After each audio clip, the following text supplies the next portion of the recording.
All right, guys, we're here at Saguaro Lake today. I've got a real treat for you. You're going to be excited about the show today.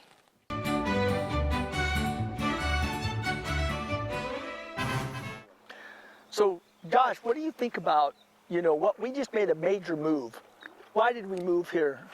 So, yeah, Tell the listeners, let me get before you. We were talking about this, and, you and I both agree that shade is like a super big deal when you're fishing this summer. This water temp is mid-80s, and these fish like shade. And if you got a good bank on one side of the lake and a good bank on the other side of the lake, and you're fishing in the morning, you want to keep in mind what's going to get the sun first. And you can see up on this bank, we're going to get the sun in 10 minutes. We're in the shade right now.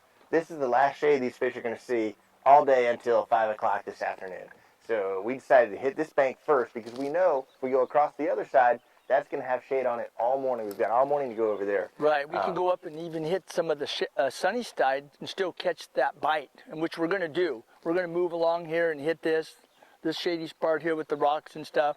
So that's real important, guys, to learn about. You either have to hit shade or you have to go down deeper. Yeah, for sure. One of those two, because the fish don't have the eyelids to shade that out, right? Absolutely. Well, they don't have hats either and sunglasses, so.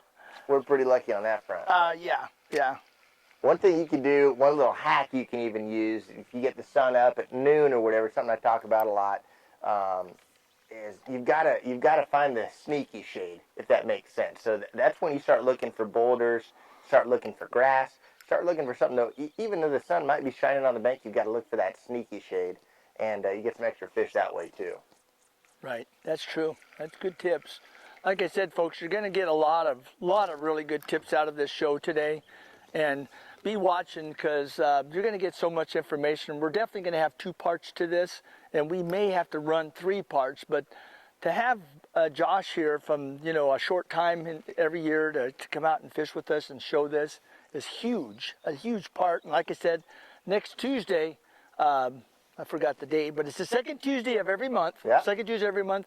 Matt Schur and I, we put on a free seminar at the Bass Pro Shop, and I go out and pick out about 50, 60 bucks worth of stuff off the shelves, and everybody that comes gets a ticket, and we just make it a fun deal. You can bring your wife and kids or whatever, fishermen and stuff. So, and we live stream that, Clifford live stream that through Arizona Anglers, and they have like over 17,000 people in that club. So, so that's pretty neat too. So it's going to be real exciting. I'm sure we're going to have a good draw. It's fun to talk fishing and share info, man. It is. That's what we like to do. And you're so good about being at every one, giving good reports, giving good tips, and just trying to help people catch more fish. That's what it's all about, to so many people. And you get into some of the pros, you're one of the few that like to really tell everything, you know what I mean?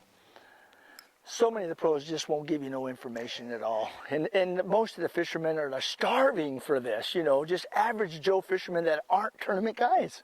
Sure, that we take fishing, So, well, we ran into some shallow water. Yeah, we're sitting right up on the reef. I actually should have us casting this way. Yeah. It's a shelf that comes up, and right past this grass, that shelf cuts back in. Okay. Yeah, you know about every inch of this lake, don't you? I've been fishing here since I was a little kid, man. I've been out here every weekend for years and years and years and years. Wow. Go down. Yeah, if you throw 10 feet off the bank on this, you're wasting the cast. You're wasting your cast. So, when you look at your graph and you're in 31 feet of water, you know that. And I've been catching them in 30 feet of water, believe it or not. Out here. Yeah. That's cool. So, especially on a day like this when it's sunny. Ooh, oh, shoot. More that was a good hook set. It looked good. Get some 35, 40 feet deep. Are they chasing bait? Down deep. You don't see them boiling? No. Oh, nice. That's cool. Heck just driving across the lake, and all of a sudden, I see them. Nice. And I did that with Andy Clark last year. It's the neatest video if you ever pull it up. Oh, yeah. I'll have to look at that. To go out with Andy. He is such a neat guy, but he couldn't believe it. He goes, and the lake was down a lot more, and he goes, it's 123 feet deep. I go, it might be a little deep, Danny, but the fish are only down 20, 25 feet. And we were drop shotting morning dawn. So you can murder them with live scope in that situation. Oh, that's what I mean. Yeah. Oh yeah, my you gotta gosh. get it, man. I know it. You can get one of the. You don't have to buy like the crazy units. You can buy a 7-inch unit. Yeah. 7 or 8. Yeah, for $700. What? You know, yeah. No way. Yeah. Now the transducer costs that much itself. Oh, so but it doesn't come with the transducer. So not you the got to buy the scope. transducer. Yeah, okay. but it's compatible. So it's 14. Okay. So you can get into it for 1,500-1,800 bucks. So which That's is the still cost of decent. a Lowrance, Yep. you know? Yep, it is. Yeah, it's and what a lot of guys like Scooter. Oh shoot, I got bit. You get bit there? Yeah, it was a bluegill probably. I gotcha. Because I'm only using a little worm. If he bit this, he better be. Yeah. Yeah, it was just that. But sometimes those are the big ones Yep, too. they That can little be. tick. Hook sets are free, man. That's what I say. Yeah. It's not a snake. It looks like a lizard. lizard. It's a lizard. Whoa. Fell off right off the cliff. Check that. It was like plunk. He's trying to get to high water on the boat. He's trying to get us.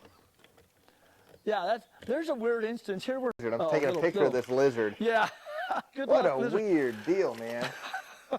I'm looking at the lizard and I feel, tick, set the hook.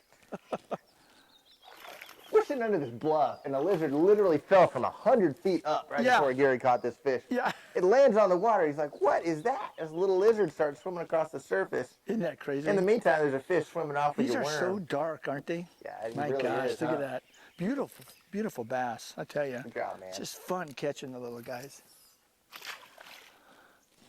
So you're doing morning dawn. That So was something else, dude. just the components of this, you know, and I make, this is an 030 because it's a little bit lighter, but I do make an 029. Uh-huh. And the vibration in these blades is something else as you're bringing it through, and I've caught a lot of fish, the art of slow rolling. Yep. I have a video out on Bartlett Lake on that. And I'm trying to teach my clients, you know, when I get them in the boat, the ones that can fish a little bit better, throw it out, let it hit in 10, 15 feet of water, and then just wind it in. And I've even been experimenting with these, and this is crazy now. Might be Bartlett. I can throw it out, let it hit the bottom, and kind of drag it like a worm, like we're doing, and get bit on it. That's cool. And it's the same bite. That's when you need quality components, dude. You need good swivels so those blades will turn, just like what you're making them with. Those blades need to turn when you're pulling them really slow. Right. Sounds like you got that. I think I got it down pretty good, and so we're not. We have them in a few stores. Phoenix Fishing has them, you know.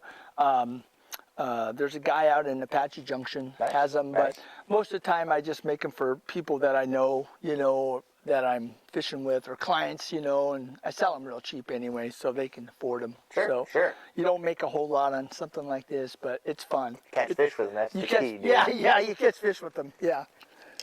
And even in some of the clients said, well, it's not really the time of year for those, and I go, well, that's true. It's not wintertime or fall or whatever, but when you throw it down in 15, 20 feet of water and you're just pulling it on the bottom. Yeah. And I said, well, you might lose a lot. And he goes, you got to take chances when you do stuff like this. So, but you know, I don't lose very many. You go get them and just pop them off. They come off easier than a worm. Oh, that's cool. Right on. Yeah. So we're fishing the shades, hoping that it's nice being in the shade, but we're not getting bit. I think we're in that period, a slow down period. Do you notice that on a lake, this slow down period where they feed real good in the morning, then all of a sudden they don't? You always see it. And there are always special circumstances, but it's one thing I've noticed in our tournaments this year, Major League Fishing, we've got the score track. Everyone knows when everyone's catching fish, so you see these windows. That's true. And, dude, the first period, it always goes off. Everyone catches them like crazy, and you hit that mid-morning lull, and then it starts to fire back up. You know, right as when that sun gets really high and things get hot. But for sure, I mean, these fish most likely have been eating all night. They ate early in the morning, and now it's slowing down a little bit. But I would imagine as that sun gets a little bit higher, the shade's going to get tighter to the wall. It's going to position those fish tighter to the wall, and we'll start catching them here pretty soon. Yeah, we will. We'll just have to keep moving around, and that's one of my theories, guys. If you're not catching them, just keep moving. You know, just move down the wall a little bit, or whether you like fishing points or something. We'll be trying that later on, moving around fishing points and stuff. No doubt. So just a lot of good tips that you're giving out today for our listeners. That's pretty good. Man, likewise. It's kind of neat just to help everybody. That's one thing that we do at the Bass Pro Shop is we're there just to help the customers buy the right rod. For sure. You know, I mean, when I walk in the store, you just get people that, and you know, even the rod that cost $189 or Johnny Morris's Platinum Red rod and reel. I love that thing. It's got the sensitivity. It's a medium with a fast tip. And even on my bait casters, that's perfect for my customers. Yeah, yeah, right on. But still, guys, some guys that are a working man, just starting out, they look at that at almost $400 for the rod and reel. To them, it's a lot of money. Oh yeah, you know, there's a lot of good quality stuff that you can pay $100 for a rod and get a sweet rod, man. I mean, Right. the Veritas is what I started out with, and I still fish a lot of them. It's $100, and it's good quality graphite. And, Right. I mean, if you want to get into the higher end stuff, you can, and you can feel a little difference. But man, for what you get for $100 now compared to what Isn't you that could 10 something? years ago, is Oh, much yeah. much different for Right. sure. It is. So, you know, since Josh is sponsored by Garmin, and you've been sponsored for how many years now? I've been using these graphs for almost 5 years now. 5 years.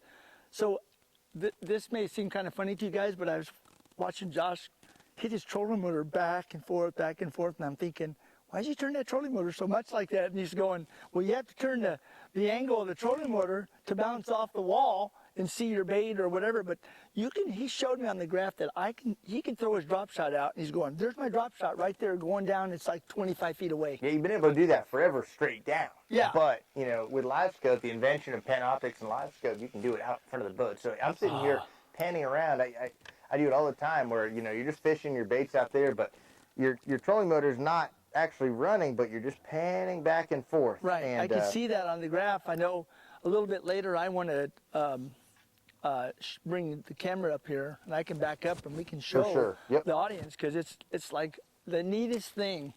This live view thing is awesome. It's amazing. It is amazing. It's technology that they're coming out with these graphs. And Yeah. You'd think that we catch fish every time we went fishing, right? yeah. People, you know what? How many customers do you have that say, well, you got all these high-tech graphs, how come we're not catching fish? Well, you can see them, but you still got to get them to bite. Absolutely, yeah. I mean, it helps. It ups your odds without a doubt. Right. But there's still fish, and they're still a wild animal, and you still can't perfectly predict them every day. That's the truth. Where's it at? Oh, there it goes. Yeah. See the fish? Oh my gosh! Look They're at them go chasing right. it, They're dude. chasing it. Oh my gosh! You can watch them chase. And there they went right there. Yep. Got on the sonar. Let's see if they'll bite it. And you're not on the bottom. Now I am, but You are. yep.